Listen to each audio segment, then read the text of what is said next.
கரவைகள் பின்சென்று கானம் சேருந்துண்போம் அறிவொன்றும் இல்லாத ஆய்க்குலத்து உந்தன்னை பிறவி பெருந்தனை புண்ணியம் யாமுடையோம் குறை ஒன்றுமில்லாத கோவிந்தா உந்தன்னோடு உறவேல் நமக்கிங்கு ஓழிக்க ஓழியாது அறியாத பிள்ளைகளும் அன்பினால் உந்தன்னை சிறு பேரிழைத்தனவும் சீரியருளாதே இறைவா நீ தாராய் பறை ఏలోరెంబావాయ్.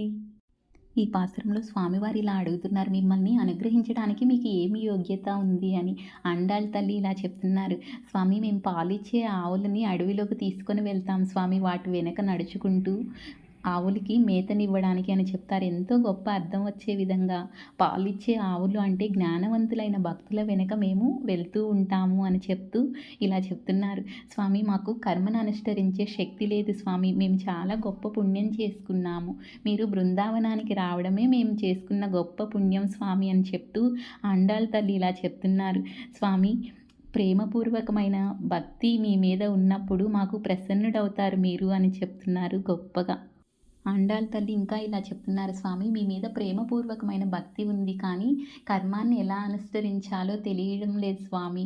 మీరు ఎలా అయితే గోవర్ధన పర్వతం కిందకి మమ్మల్ని అందరినీ పిలిచి రక్షించారో అదేవిధంగా మాకు మీరు నేర్పించండి స్వామి, ఎలా శ్రవణం చేయాలి, ఎలా కీర్తనం చేయాలి, ఎలా మీ పాదసేవ చేసుకోవాలో నేర్పించండి అంటూ, స్వామి ఇంకా మేము ఆగలేము స్వామి, మీ అనుగ్రహం మాకు ఇవ్వండి అని చెప్తున్నారు ఈ పాసురంలో గోదామాత.